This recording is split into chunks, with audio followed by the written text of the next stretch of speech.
Хоосон зах зээлийн газар. Намайг зүүдэндээ харахад Кристиан Итгэлт хоёр цолийг туулан гарсны дараа өмнөө нэгэн хот байгааг олж харав. Тэр хотын нэр Хоосон юм. Тэр хотод мөн жил бүр Хоосон хэмээх нэртэй яармаг нээгддэг байв.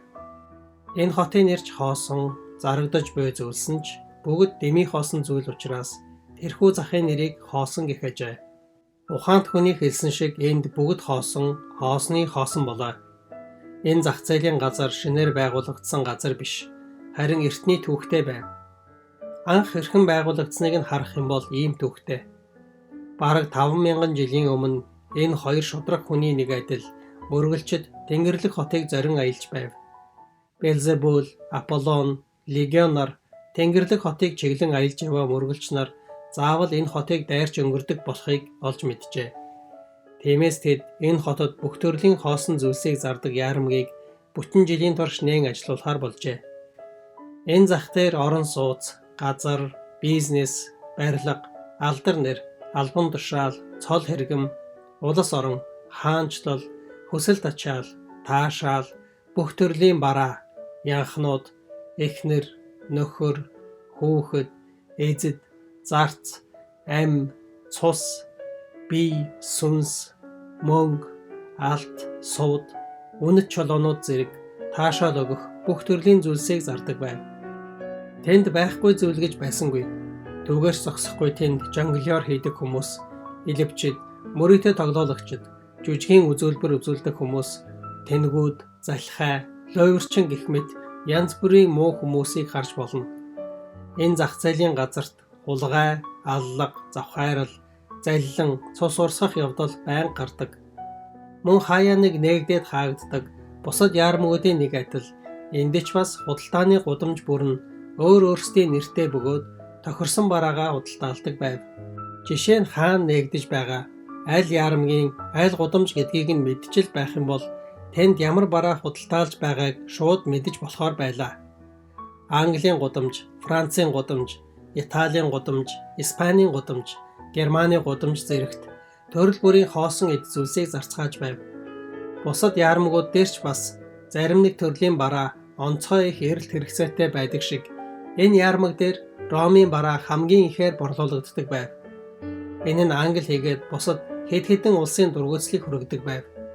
Өмнө хэлсэнчлэн Тэнгэрлэг хотод явж хүрэхийн тулд хоосон нэрт энэхүү хотоор заавал дайран өнгөрөх ёстой байв. Энэ хотыг дайрч өнгөрөлгүйгээр Тэнгэрийн хаанчлалд хүрнэ гэх юм бол ертөнцийн гадна талд гарахаас өөр зам байхгүй. Хаадын хаан болох Христ өөрийнхөө хаанчлал руу явах замд энэ яармаг бас нэгдсэн байв. Христэд энэ хоосон зүйлсийг үзүүлэн худалдаж авахыг хүссэн нэгэн бол энэ зах зээлийн газрын эзэн нь болох Белзебул байсан. Энэ хотоор дамжин өнгөрөх үед нь Белзебул Христтэй уулзаж өөрт нь мөргөл түүнийг энэ зах зээлийн газрын эзэн болгон хэмээж байсан. Белзебул үнэн шудраг нэгэн болох Христийг нэг гудамжнаас нөгөө гудамжинд аваачиж хормын дотор дэлхий дээрх бүх хаанчлалуудыг үзүүлсэн. Ингэхдээ ерөөлт нэгнийг гайхшруулж тэдгээр хоосон зүйлсээс удалдан авч магад гэж бодсон. Гэвч эд зүйлд өчүүхэнд сэтгэлгүй Христ эдгээр дэмий хоосон зүйлд нэг зоосч зарцуулалгүйгээр хотыг орхисон. Энэ газар бол ийм л урт түүхтэй, эртний нэртэй асар том зах зээлийн газар юм. Тэнгэрлэг улс руу явахын тулд энэ зах зээлийн газраар зайлшгүй дайран өнгөрөх ёстой тул хоёр мөргөлч маань ч бас энд ирэв. Тэднийг хотод хөл тавимагц хүмүүс шуугалдаж зах тэр чигтээ өмэн самуунд автав. Үүний шалтгаан нь ийм байв. Нэгдүгээрт мөргөлчдийн өмссөн хувцас зах зээлийн газрын хүмүүсийнхээс өөр байсан тул энэ нь тэдний анхаарлыг татсан. Зарим нь тэднийг тэнэг гэж байхад зарим нь ухаанаа алдсан. Бас зарим нь харь үндэстэн гэж хэлцгээж байв. Хоёрдугаарт өмссөн хувцсыг нь хараад гайхаж байсан шигээ тэд мөн хоёр мөргөлчийн үг ярианд ч гайхаж эргэлзэв. Зах зээлийн газрын хүмүүс ертөнцийн хүмүүс байсан учраас Канаан нутгийн хэлээр ярьж буй хоёр мөргөлчийн хэлийг ойлгож чадахгүй байв. Тийм учраас захын хүмүүс тэднийг зэрлгүүд гэж бодов. Гуравдугаарт зах зээлийн газрын хүмүүсийн гайхсан бас нэг шалтгаан бол хоёр мөргөлч тэдний зарж буй барааг нүднийхээ булангаарч хараагүй явдал байв. Тэдэнд зах дээрх бараа огтхонч сонирн биш байсан. бараагаа зарах гэж төхөж ирсэн хүмүүсийн үгийг сонсохгүй тулд тэд чихээ бөглөн дэмий хоосон зүйлсээс гарцыг минь эргүүлээ чимээн хашгирч хүсэл сонирхлон зөвхөн тэнгэрт байдаг мэт дээш харж байв. Тэдний ингэхийг ажиглан харж зогссон хоёр хүний нэг нь басамжлах өнгөтэйгээр юу худалдаж авах вэ гэж асуув. Харин хоёр мөргөлч түүн рүү ширүүн харцаар харж ингэж хэлв. Бид үннийг худалдаж авна. Хүмүүс тэднийг улам бүр жигшиж эхлэв. Зарим нь дооглож, зарим нь тохуурхаж, бас зарим нь доромжилж байв. Тэрж байтугай зарим нь тэднийг цохив. Удалгүй зах дээр бөөн үемэн шуугаан дэгдэв. Улмаар энэ нь захын эзний чихэнд хүрв. Захын эзэн яаран ирж, үемэн самуун дэгдээсэн мөргөлч нарыг барьж авчруулахаар итгэлтэй хүмүүсээ илгээв. Захын эзний илгээсэн хүмүүс мөргөлч нарыг барьж авчраад хаанаас хаа хурч явааг нь мөн ийм содон ховц өмсөд юу хийж явааг нь асуув. Хоёр мөргөлч энэ газар дээр харь хүн ба аянчин гэдгээ хэлээд Тэнгэр дэх хот болох Иерусалимыг чиглэн явж байгаагаа хэлв. Мөн энэ хотын хүмүүст ч, худалдаачид ч өөрсдийг нь доромжилж, цохиж, аялалд нь саад учруулахаар юу ч хийгээгүй гэдгээ хэлв. Зөвхөн нэг хүн юу худалдаж авах вэ гэж асуухад нь үннийг худалдаж авна гэж хэлснээ л өгөөлөв. Гэвч тэднийг шалгахаар ирсэн хүмүүс энэ үгэнд нь итгэсэнгүй. Харин тэднийг лойрчин, эсвэл ухаан нь самуурсан, эсвэл зах зээлийн газар өмэн самуун дэгдээхийн тулд ирсэн хүмүүс гэж бодов. Тэд хоёр мөргөлчийг барьж авч зодож, шавар шавхайд хутхан шоронд хаяв. Тэд мөргөлчдийг шоронд хэсэг хугацаанд байлгаж, захын бүх хүмүүсийн үзмэр, доогдохуу, жигшил зэвүүцэл болгов. Үүнийг харсан захын эзэн инээж байв. Гэсэн ч хоёр мөргөлч төвчээртэй байж, доромжлоход нь хариу доромжлолгүй, харин өрөөж байв. Муугаар хэлэх үед нь сайнаар хэлж, шархтуулсан нэгэнд нь ээлдэг зөөлөн хандаж байв. Тэдний дундах бусдаасаа арай ухаалаг, хэрсүү хүмүүс мөргөлчдийн эсрэг үргэлжилсэн хүчирхийлэл үйлдэж байгаад нь шалгагч нарыг буруутгаж эхлэв. Ингэж шүүмжлэхэд нь маш их ууралсан шалгагч нар тэднийг ч бас мөргөлч нарын нэг хэмээн үзв. Тэднийг мөн урвагч нар хэмээн тооцож, мөргөлч нарын нэг адил шоронд хорж шийтгэх хэрэгтэй гэцгээж байв.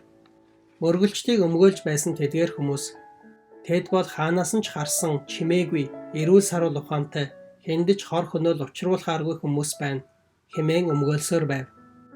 Тэд мөн мөргөлчдийг доромжилж буй худалдаачдын дунд харин энэ хоёр хүний оронд шоронд хоригдож, бусдын доог дохуу болох нь зохистой хүмүүс олон байгаа гэж хэлв. Ийхүү зах дээрх хүмүүс хоёр хуваагдан ширүү маргалдаж эцэстээ нудраг зөрүүлцгээв. Харин хоёр мөргөлч тэдний өмнө ухаалаг, төвчээртэй хэвээр байсаар байв. Дараа нь тэднийг шүүхээр дахин шалгагч нарын өмнө авчрав. Энэ удаад дөнгөж сая зах дээр бий болсон өмэн самуунд мөргөлч нарыг буруутгав. Тэд түүнийг хайр наргүй зодож, гинжилж, тэднийг өмөрч байсан хүмүүст сургамж болгон айдсыг нь төрүүлэх үүднээс захын гудамжуудаар дурууга дагуулan явв. Гэвч Кристиан итгэлт хоёр нөхцөл байдалд улам бүр ухаалгаар хандаж байв. Тэд өөрсдөд нь тохиолдож буй гутамшиг, ичхүүр доромжлыг маш их төвчээр дөлгөөн байдал дотроос хүлээн авч байсан учраас тэдний энэ байдал нь зах дээрх хэд хэдэн ирсэн сэтгэлийг татаж өөрсдийнхөө талд эргүүлсэн юм. Гэвч ингэх тусам захын зарим хүмүүсийн уур улам ихээр бадарч эцэстээ хоёр мөргөлчөд цаазын ял оноохоор болов. Зах дээрх хүмүүс мөргөлч нарыг гинжилж, шоронд хорж үзмэр болгох нь хангалттай шийтгэл биш гэж үзээд учруулсан хор хөнөөлийнхөө төлөө мөн захын хүмүүсийг мэхэлснийхээ төлөө заавал үхэх ёстой гэж сүрдүүлв. Иймээс цаазын ялыг гүйцэтгэх хүртэл хоёр мөргөлчийг хорих шийдвэр гарлаа. Тэд мөргөлч нарыг шоронд нь буцааж аваачив. Энэ удаад тэдний гарыг гинжлээ зогсохгүй, бас хөлийг нь дөнгөлөв. Ийм байдалд орсон тэд замд тохиолдох зовлон зүдгүүрийг нь урдаас хэлж, урам зориг өгч байсан үнэн чанд евангелистийн хэлсэн үгийг санацгаав. Түүний хэлсний дагуу цаашдаач олон зовлон туулах болно гэдгээ бодов. Евангелистийн хэлсний дагуу төрүүлж зовлон эдлэх нь харин ч давуу тал болно хэмээн тэд нэг нэгнээ тайлбарлуулж байв. Хоёулаа дотроо тэр нь бий байгаасаа хэмээн битүүхэн хүсэмжилж байв. Гэсэн ч тэд одоо байгаа байдалтаач сэтгэл хангалуун байсан бөгөөд бүх юмсыг захирдаг төгс хүчит бурхны мэрэгэн ухаанд өөрсдөө даатгаж байв. Тоглосон цагт тэднийг шүүх хурал дээр авчирч ялалхаар болов. Тэднийг шүүгчийн өмнө авчирв. Тэднийг шүүгчийн нэр тайж, сайныг үзэн ядагч байв. Тэднийг яллах дүгнэлт нь бараг адилхан байсан боловч хоорондоо жаахан ялгаатай байв. Тэднийг дараах зүйлээр буруутгалаа. Тэд бол хотын худалдааг өмүүлэгч дайснууд бөгөөд хотод уумын самуун дэгдээж хагаралд өдөөн төрхөрсөн хүмүүс мөн энэ хотын эзний гаргасан хууль дүрмийг үл тоомсорлож аюултай үзэл санаа бүхий хүмүүсийг бий болгож байна гэлээ. Тэгэхт нь итгэлт би зөвхөн хамгийн дээд бурхныг эсэргүүцсэн тэр зүйлийн эсрэг зогссон. Мөн бид уумын самуун дэгдэхээр зүйл хийгээгүй бөгөөд инхийг эрхмэлдэг хүмүүс. Харин биднийг өмөөрсөн тэдгээр хүмүүсийн хувьд бол бидний үнэнч байдал хийгээд хүлээсийг хараад муугаас сайн руу эргэсэн нь л тэр байсан. Таны яриад байгаа энэ хотын хааны тухайд бол тэр нэгэнт бидний эзний дайсан Белзебул учраас бид түүнийг болон туслахуудынх нь эсрэг байх болно гэлээ. Тэгэхэд хоригдлын ярьсан зүйлсийн эсрэг гэрчилж эзэн хааныхаа төлөө үг хэлэх хүмүүс байвал ирж нотлох баримтаа өг гэсэн тушаал гарав. Тэгэхэд атаархал, мухар сүсэг, зусардагч гэсэн 3 гэрч гарч ирэв. Шүүгч тэднээс хоригдож буй хүмүүсийг таньдаг эсхийг мөн тэдний эсрэг эзэн хааныхаа төлөө юу хэлхийг нь асуув. Атаархал эхлээд ингэж ирэв. Эрхэм хүндэт шүүгч минь ээ. Би энэ хүнийг эртнээс мэднэ. Энэ хүндтэй ширээний өмнө тангараг өргөж байна. Энэ хүн бол гээд цааш ярих гэтэл шүүгч сайныг үзэн ядагч яриаг нь таслаад байзаараа түүнийг тангараг өргүүл гэлээ. Тэд түгээр тангараг өргүүлсний дараа тэр ингэж ирэв. Эрхэм шүүгчээ, тэр хэдийгээр нэр нь ийм боловч манай улсын хамгийн хором муу хүмүүсийн нэг юм. Тэр манай улсын удирдагч нар хийгээд ард түмнийг мөн хууль, ёс заншлыг маань ч үл тоомсорлох мөртлөө итгэл хийгээд ариун байдлын зарчмууд гэх мэт өөрсдийн хуурмаг үзэл санаагаа хүмүүст суулгахын тулд чадах бүхнээ хийдэг.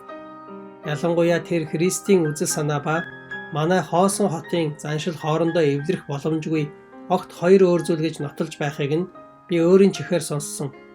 Ингэж ярьснараа тэр бидний сайшаалтай үйл хэргийг төдийгүй биднийг өөрсдийг маань ч буруушааж байна гэлээ. Тэгэхэд шүүгч чамд өөр хэлэх үг байна уу гэж асуухад тэр эрхэм шүүгчээ, надад өөр хэлэх зүйл олон байгаа боловч их юм ярьж төвөг удмааргүй байна. Гэвч шаардлагатай бол бусад гэрч нарын үгийг сонсож дууссаны дараа итгэлтийг яллах нотлогоо дутвал би дахиад таны өмнө зогсох болно гэлээ. Тэгэхэд шүүгч атаархлыг хажуудаа зогсов. Дараа нь тэр мухар сүсгийг дуудаж итгэлтийн эсрэг хааныхаа төлөө хэлэх үгийг нь асуув. Тангараг өргүүлсний дараа тэр ингэж ирэв. Эзэн минь ээ, би энэ хүнийг сайн танихгүй. Цаашдаа ч энэ хүний талаар таньж мэдхийг хүсэхгүй. Гэхдээ хэдэн өдрийн өмнө түүнтэй солисон хэдэн үгнээс энэ ямар муу санаатай хүн болохыг нь олж мэдсэн юм. Тэр бидний итгэдэг шашныг хэрэгцээгүй зүйл гэсэн бөгөөд энэ нь Бурхны өмнө ямар ч хэрэгцээгүй зүйл гэсэн. Тиймээс хоосон мөргөж нүгэл үлдсэн хിവэр байгаа бид эцэстээ шийтгэгдэх болно гэж байна лээ. Бурхан үүнийг таалахгүй гэж байсан. Миний хэлэх зүйл ердөө л энэ гэлээ. Дараа нь зусарч ирж тангараг өргөв. Хааныхаа нэрийн өмнөөс хоригдлын эсрэг өөрийн мэдэж байгаа зүйлээ хэлхийг түнд тушаав. Зусарч ингэж гэрчлэв. Эрхэм шүүгчээ, эрхэм хүндэт ноёдоо. Би энэ хүнийг эртнээс мэдэх бөгөөд ярих ёсгүй зүйл ярьж явахыг нь олонтоо харж сонссон юм. Тэрээр манай эрхэм хунтайж Белзебулыг илт доромжлоод зогсохгүй. Түүний дотны эрхэм андууд болох тайж эртний хүн, тайж биеийн таашаал, тайж тансаг байдал, тайж хоосон алдар, тайж тачаангүй байдал, тайж шунхайрал хийгээд бидний бүх язгууртнуудыг доромжлын үгээр хэлж байсан. Түүгээрч зогсохгүй манай хотын оршин суугчид бүгд өөртөө адилхан үзэл бодолтой байж чадах юм бол эдгээр язгууртнууд энд амьдрах аргагүй болж зүгтэн гарах болно гэж хэлж байсан. Үүгээр зогсоогүй. Энэ нөхдийг шүүхээр манай ахлагчийн томилсон шүүгч таныг хүртэл бурханлаг бос муу санаатан гэж дуудаж манай хотын ихэнх язгууртнуудыг доромжлон янз бүрийн зүйлсийг ярьж байсан. Зусардагчийг үгээ хэлж дууссаны дараа шүүгч 2 хоригдол руу хандаж найдваргүй тэрс үзэлтэн уруугч та нар эдгээр шудраг ноёд та нарын эсрэг юу гэрчлэхийг сонссон уу гэхэд итгэлт өөрийгөө өмгөөлж хэдэн үг хэлж болох уу гэлээ. Тэгэхэд шүүгч энэ новшийг хараач. Чи бол амьд явах ёсгүй хүн. Зогсож байгаа газар дээрээ өвөл зохих хүн. Гэхдээ энд байгаа хүмүүст бид өөрсдийн өгөөмөр сэтгэл, төвчээрийг харуулахын тулд бузар муу уруугч чиний хэлхийг сонсох болно. Үгээ хэл гэлээ. Итгэлт ингэж хэлэв. Нэгдүгээрт би атаархлын ярьсан зүйлд хариу болгон хэлье. Хэрв дэлхийн аливаа дүрм журам, хууль тогтоомж, зан заншил нь Бурхны үгтөө зөрчилдөж л байгаа бол энэ Христ итгэл бишрэлтэд харшилж буй хэрэг гэж хэлсэн юм. Хэрвээ би ямар нэг алдаатай зүйл хэлсэн бол алдааг минь хэлж ойлгуулад өгөөрэй. Тэгвэл би хэлсэн үгээ буцааж авах болно. Хоёрдугаарт мухар сүсгийн миний эсрэг гэрчилсэн үгэнд би энэ нэг ганц үгээр хариу хэлье. Бурханд мөрөгөхөд Тэнгэрлэг итгэл хэрэгтэй. Гэхдээ Тэнгэрээс илчилж өгсөн зүйл байхгүйгээр Тэнгэрлэг итгэл бий болох боломжгүй. Иймээс Тэнгэрлэг илчлэлтийг хүлээн аваагүй хэрнээ өөрийн зөнгөөр Бурхныг шүтэж, мөргөж буй бүх зүйл нь зүгээр л хүний хоосон шашин бөгөөд энэ нь мөнх амь руу хязгаарч хөтлөхгүй. Гуравдугаарт зусардагчийн хэлсэн үгэнд би хариу хэлье. Би энэ хотын хаан болон түүний гар хөл болгоч нар бүгдээрээ энэ хотод биш, харин тамд байх нь илүү тохиромжтой гэж хэлсэн. Эзэн намайг өршөөг. Дараа нь шүүгч, сайныг үзэн ядагч нь тангарагтны шүүгчдийг дуудав. Тэд болж буй үйл явцыг чимээгүй ажиглан сууцгааж байв. Тэдэнд хандан шүүгч, сайныг үзэн ядагч ингэж хэлв. Шүүгчд та бүхэн манай хотод их үмэн самуун дэгдээсэн хүнийг харж байна. Та нар мөн ноёд тэдний эсрэг хэрхэн гэрчлэхийг сонсцгоосон. Бас шүүгдэгч этгээдийн өөрийгөө хэрхэн өмгөөлөхийг шаарлаа. Одоо энэ хүнийг цаазын тавцан руу явуулах уу? Эсвэл амийг нь өршөөх үү гэдгээ та нар шийдэгтэн. Гэхдээ шийдвэр гаргахаас ч өмнө манай улсын хуулийн талаар заавар өгөх нь зүйтэй гэж бодож байна. Манай хааны зарц нарын нэг фараон хааны үед харийн шашинтай хүмүүсийн тоо олширч, өсөж, хэд хүчрхэг болж ирэх үед нь тэдний дундаас төрсөн эрэгтэй хүүхэд бүрийг голд хайж алах тухай шийдвэр гарч байсан удаатай. Түүнчлэн мөн манай хааны зарц агуу Небухаднезарын үед түүний алтан хөрөгт мөрөгхөөс татгалцсан хүмүүсийг галтай зууханд хайж шатааж алах ёстой гэсэн зарлиг гарч байлаа. Дараа нь Дариус хааны гаргасан зарлагын дагуу тухайн үед хаанаас өөр ямар нэг бурхтыг дуудсан хүн арслангийн үүрэнд хаягдах ёстой байсан. Шүүгдэж байгаа энэхүү тэрслэгч эдгээр хуулиудыг зөрчсөн. Зөвхөн бодол санаан дотроо зөрчсөн юм биш. Мэдээж зөвхөн бодол санаагаараа зөрчсөн байсан ч энэ уучлагдахгүй. Үг ба үйлдэлээрээ ч зөрчсөн тул энэ нь үнэхээр төвчих аргагүй зүйл юм. Фараоны үед хараахан бий болоогүй байгаа хор хөнөөлөөс урьдчилан сэргийлэхийн тулд тийм арга хэмжээ авч байсан. Гэтэл энд хэдийн ийм хэрэг гарчхаад байна. Тэгээд ч Небухаднесар Дариус нарын гаргаж байсан хуулиудын тухай гэвэл шүүгдэгч этгээд манай шашны эсрэг хэдийн боссон гэдэг нь харагдаж байна. Урвсан гэдгээ өөрөө ч хүлээн зөвшөөрч байгаа тул тэр заавал өөхөх ёстой. Дараа нь тангарагтны бүрэлдэхүүн гарч ирэв. Тэдний нэр гэвэл ноён сохор, ноён сайн бус, ноён хормоо, ноён завхаарл, ноён тачаангуй, ноён адгуу, ноён бардам, ноён дайсагнагч, ноён худалч, ноён харгас, ноён үзэн ядагч, ноён өршөөлгүй нар байлаа. Шүүгчдийн бүрэлдэхүүн хэн нэг бүр итгэлтийн эсрэг шийдвэрээ гаргав. Тэд итгэлтийг гин буруутай хэмээн санал нэгтэйгээр шийдвэрлэж, шүүгч сайныг үзэн ядагчид үүнийг танилцуулав. Эхлээд ноён сохор энэ хүн тэрс үзэлтэн гэдгийг би тодорхой харж байна гэв. Ноён сайн биш харин ийм хүнийг энэ дэлхийгээс зайлуул гэлээ. Ноён хормоо яг тийм би түүнийг харахаас дургүй хүрч байна гэлээ. Ноён завхаарл би түүний үг үйлдэлийг нь үргэлж твшиж чаддаггүй байсан гэхэд ноён тачаангуй би бас адилхан учир нь тэр үргэлж миний замыг буруушааж байсан гэлээ. Тэгэхэд ноён адгуу түүнийг дүүжил гэлээ. Ноён бардам өрөвдөлтэй амтан гэлээ. Ноён дайсагнал миний зүрх түүний эсрэг дэлбэрхэн гэлээ. Ноён худалч тэр бол луйварчин гэлээ. Харин ноён харгас дүүжлүүр түүнд дэндүү хөнгөтнө гэлээ. Ноён үзэн ядагч харин түүнийг алж замаасаа зайлуулцгаая гэлээ. Хамгийн сүүлд нь ноён өршөөлгүй. ертөнцийг тэр чигтэн өгнө гэсэн ч би түүнтэй эвлэрэхгүй. Тийм учраас түүнийг цаазан ял авахаар гин буруутай тооцож байна гэлээ. Ийм шийдвэр гарсны дараа түүнийг шүүхийн танхимаас авч явж шорон руу аваачав. Түүнийг шинээр гаргасан хамгийн харгас сэрцгийн аргаар цаазлах болов. Ингэхдээ эхлээд түүний биеийг бороохоогоор цохив. Дараа нь гараараа зодож, мөн биеийг нь хутгаар хэрчив. Дараа нь чулуугаар шидэж, сэлмээрээ цоо хатгав. Эцэст нь түүний шонд хүлж байгаад шатаав. Ингээд итгэлт амьсгал хураав. Энэ үед ордны ард нэгэн сүйх тэрэг итгэлтийг хүлээн зогсож байгааг би харлаа.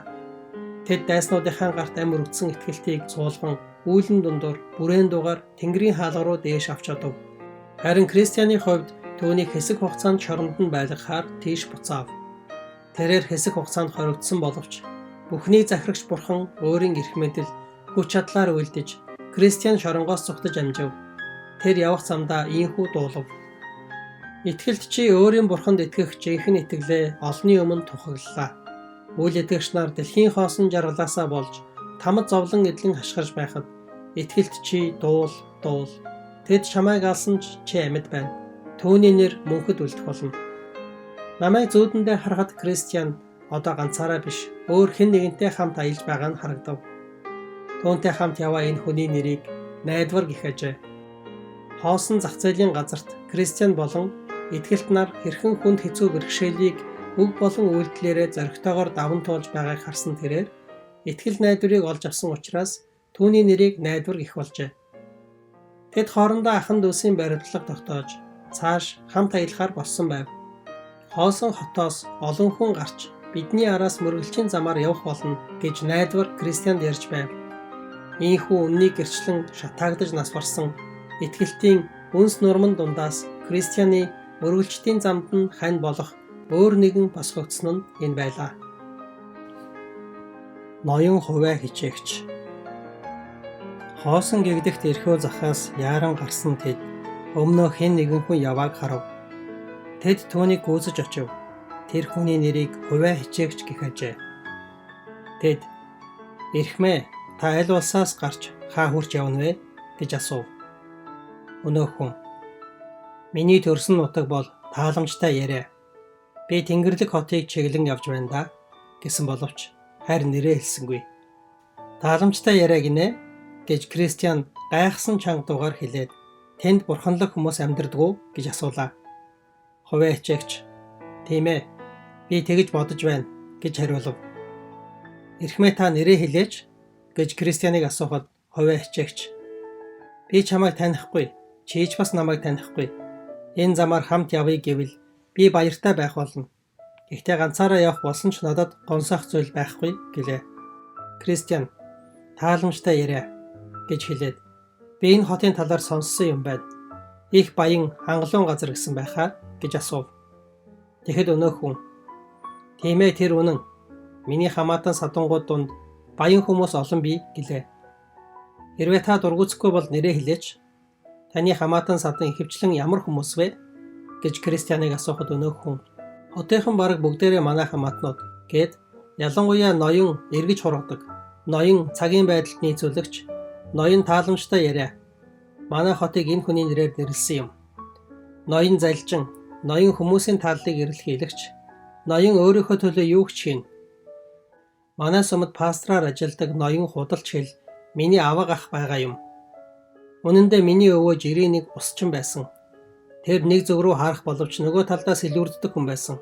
Би өөрийн хөрөнгийн ихэнхийг үүний нэг адил аргаар олж өдий зэрэгтэй болсон." Кристиан "Та гэрэлсэн үү?"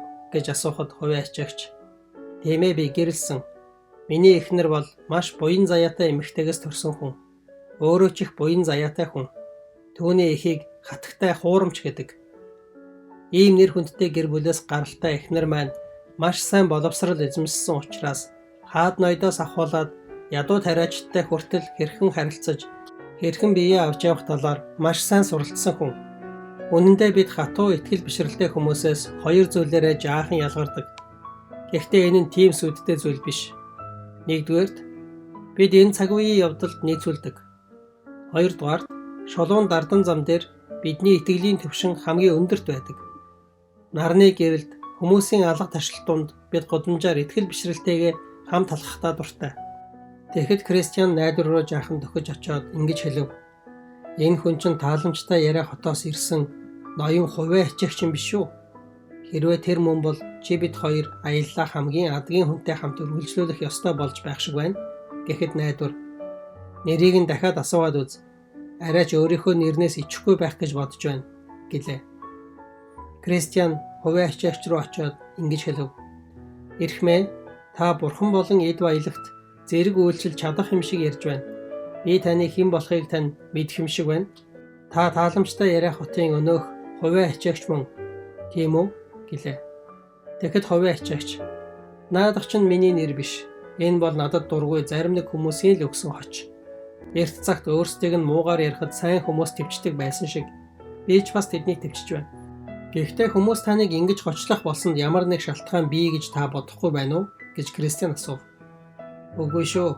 Сайндаа л үргэлж тухайн цаг үетэйгээ нийцсэн сайн шийдвэр гаргадагтай маань л холбоотой байх. Угаасаа миний хийсэн бүхэн аз дагуулж байдаг юм. Ерөөлтөө бас азтай болохоор л ийм байсан юм.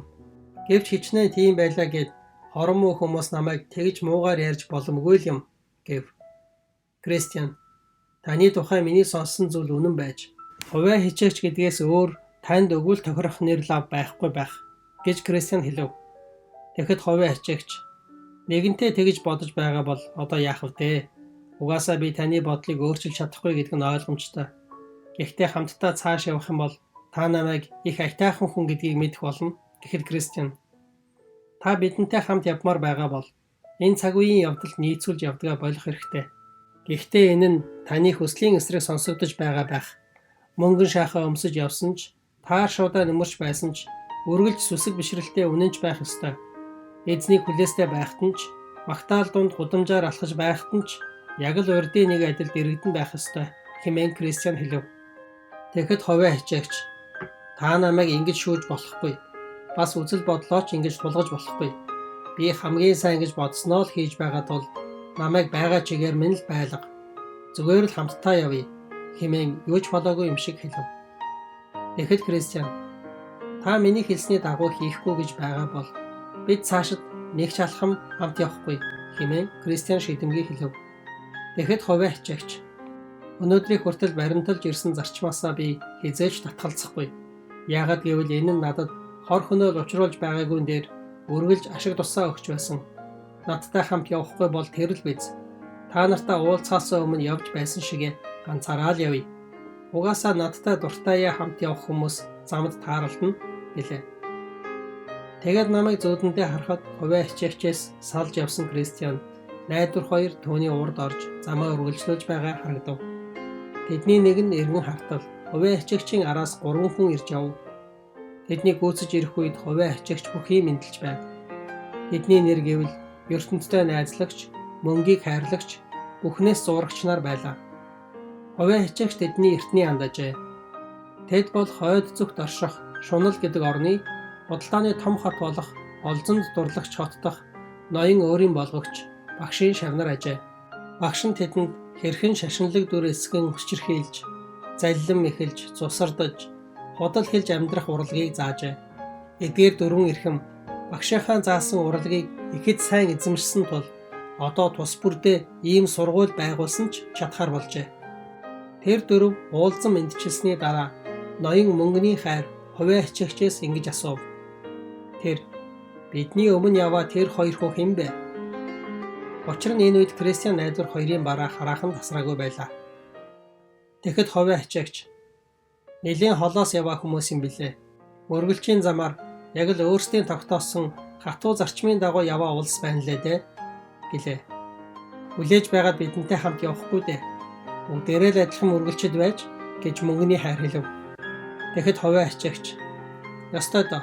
Гэхдээ өмнө яваа тэр хоёр хүн их л хатуу ширээ хүмүүс байх шиг санагдсан. Тэд зөвхөн өөрсдийнхөө үзэл бодлыг л тулгаад байхаас биш. Бусдын үзэл бодлыг хүндэлдэггүй. Үл ойшох аястай юм билээ. Ичнээ бурханлаг хүн байсан ч гэсэн өөрсдийнх нь үзэл бодлоос жаахан л зөрж байх юм бол хөөж явуулахар хүмүүс гэлээ. Тэгэхэд мөнгөний хайр тэр ч тийм сайн зүйл биш шүү. Битгийхэд шудраг гэсэн үг байдаг үсттэй. Явандаа энэ байдал нь тэднийг нэг их бусдыг шүүж буруутгасан хатуу ширийн хүмүүс болгодог. Тэднээс яг хэдэн зүйл дээр юу юугаар ялгаатай байсныг чи хэлж өгөөч гэлээ. Хувиа хичээгч ингэж ярив. Гөжөө зөрүү зантай тэр хүмүүс цаг агаарын ямар ч нөхцөл байдалд аяллаа үргэлжлүүлэх нь тэдний үүрэг гэж үздэг юм билээ. Харин би бол зөөлөн салхи, далайн төрлөгийг хүлээдэг. Бурхны төлөөл гэх юм бол тэд амь нас өөр юугаач өгөх бэлэн. Харин би амь нас эд хөрөнгөө хамгаалахын тулд боломжтой бүхнийг ашиглахыг хичээдэг. Тэд мөн бүх хүмүүс өөрсдийнх нь эсрэг байсан ч итгэл үнэмшил дээрээ хатуу зогсдог юм байна лээ. Харин миний хувьд бол би цаг үеийн байдалтай нийцэж өөрийн аюулгүй байдлыг хангахын тулд л шашинд итгэдэг. Тэд ноорхоо хувцлаж доромжлуулан гутаагдаж байхдаа ч итгэл бишрэлийн талд байдаг. Харин би бол алтан шахаа хөлдөө өмсөж алга ташил дундуур алхах үедээ л шашныхаа талд байдаг гэлээ. Түүний ингэж ярихыг сонсож байсан ноён ертөнцийн нөхөрлөгч яг зөв хувиа ачаач ахаа. Миний бодлоор тэд их мунхан хүмүүс байна.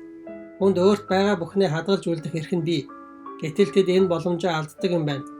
Бид могоон мэд хурц ухаантай байх ёстой гэсэн үг байдаг тул бид тийм байх ёстой. Нартай байхад хадлангаа бэлтгэх ёстой шүү дээ. Тийм биш гэж юу? Зөгийг харсан ч тийм л байдаг. Бүхэл бүтэн өвлийн турш тайван хэвтсэн зөгийг хавар ирэхээр хичээнгүйлэн хөдөлж байдаг. Бурхан заримдаа бороо оруулж, заримдаа нар гаргадаг. Тэд мунхаглан бороо салхи шуурган дундуур явж л байг. Харин цөмөөрөө зөвхөн нарлаг өдрүүдийг сонгон аялж байгаадаа сэтгэл хангалуун байцгаая.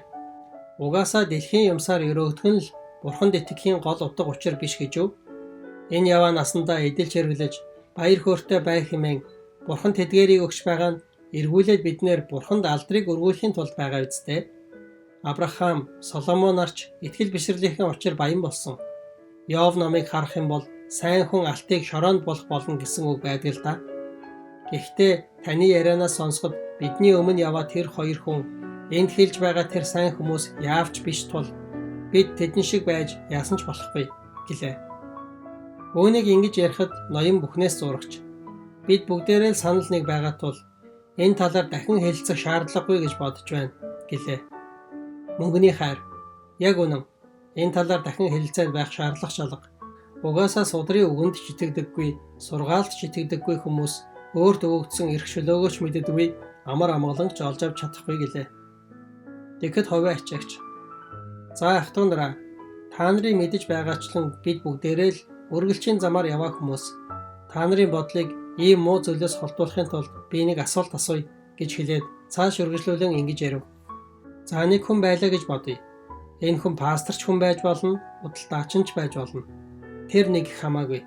Гэхдээ энэ хүнд нэг өдөр энэ дэлхий дээр сайхан амьдрах боломж олдлоо гэж бодъё.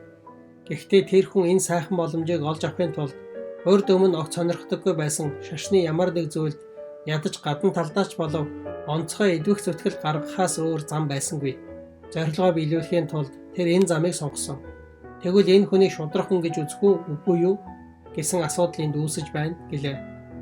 Тэгэхэд мөнгөний хайр ингэж хэлв. Би таны юу гэж хэлэх гээд байгааг чинь ойлгож байна. Тийм учраас хэрвээ бусдын зөвшөөрвөл би энэ асуултанд хариулах гээд үзье. Нэгдүгээрт пастортай холбоотойгоор авч үзье. Маш бага цалинтай учраас ашиг орлогоо нэмэгдүүлэх юмсан гэж бодож явдаг пастор байлаа гэж бодъё. Тэгвэл түүнд илүү хичээл сэтгэлтэй байж, илүү олон удаа номлож, урдын зарчмаа өөрчилж, итгэгч нарын зан төлөвд нийцүүлэн үйлчлэх юм бол илүү их ашиг орлоготой болох боломж байлаа. Тэр чинь боломжийг ашигласан байлаа гэж бодъё. Миний бодлоор тэр пасторт ямар ч асуудал байхгүй гэж би бодож байна. Тэр хийж байгаа ажилдаа л үнэнч байх юм бол түүнийг шудраг бус хүн гэж тодорхойлох боломжгүй гэж би бодож байна. Яагаад гэдгийг мэдэх үү? Нэгдүгээрт түүний илүү их цалин авах хүсэл нь зүй ёсны зүйл. Тийм биз дээ? Ийм боломж олдож байгаа ч гэсэн Бурхны таалал. Аль болох их орлого олох гэсэн хүсэлтэй байлаа гэд өс чанартай өвдөлт мэдрээд байх хэрэггүй. Хоёрдугаарт илүү их цалин авах хүсэл эрмэлзэл нь түүнийг илүү суралцагч, илүү хичээнгүй болгох тул улмаар түүнийг илүү сайн хүн болгоно. Энэ нь өсөж хөгжих сайхан боломж олгожгүй хэрэг биш гэж үү? Тиймээс энэ нь Бурхны хүслийн дагуу байгаа зүйл гэж харж болно. Гуравдугаарт итгэгч нарын хүсэлд нийцүүлэн тэдний төлөө үйлчлэхийн тулд зарчим, мөрдлөг болгодог зүйлүүдэд өөрчилж байгаа нь харин ч тэр хүнд дараах шанарууд байгааг харуулдаг. Нэгдүгээрт энэ нь өөрийгөө үгүйсгэж буй сайн хэрэг юм. Хоёрдугаарт энэ нь тэр их ээлдэг зан төлөвтэй хүн гэдгийг нь харуулна. Гуравдугаарт энэ хүн пастрын ажилд яг тохирох хүн гэдгийг нь харуулж байна. Эцэст нь дүгнэж хэлэх юм бол бага хэмжээний цалин авдаг байсан пастор их хэмжээний цалин хөлс авахын тулд хичээл зүтгэж байгааг шунхаар л гэж дүгнэх боломжгүй. Яагад гэвэл үүний ачаар ажил журагшилж пастор өөрөө ч хөгжиж дэвшиж байгаа учраас шаргуу хөдөлмөрлөж өөрт байсан боломж завшаанаа сайн ашигласан л гэж харах ёстой. Харин одоо худалдаачтай холбоотойгоор авч үзье. Нэгэн жижигхэн дэлгүүртэй ядруухан худалдаачин байлаа гэж бодъё.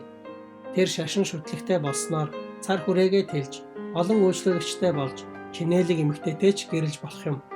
Миний хувьд эндээс ёс бус гэж хэлэх ямар ч асуудал олж харахгүй байна. Үүний шалтгаан нь гэвэл нэгдүгээрт ямар ч шалтгааны улмаас байсан шашин шүтлэгтэй болж байгаа нь өөрөө сайн зүйл. Хоёрдугаарт чинээлэг эмэгтэйтэй гэрлэх олон үйлчлүүлэгчтэй болох нь юун тийм муу юм бэ? Эцэст нь шашин шүтлэгтэй болсноороо эдгээрийг олж авсан хүн өөрөө сайн хүн болсон учраас л сайн хүмүүсээс сайныг хүлээн авч байгаа юм. Чинээлэг их нартэй болж, дэлгүүрэн ч олон үйлчлүүлэгчтэй болж, илүү их мөнгө олох болсон нь бүгд шашин шүтлэгтэй болсных нь ач. Тэгэхээр энэ нь ямар сайн хэрэг вэ? Тийм учраас эдгээрийг олж авахын тулд шашин шүтлэгтэй болж байгаа нь сайн бөгөөд ашиг тустай зүйл гэж хэлхээсээр аргагүй.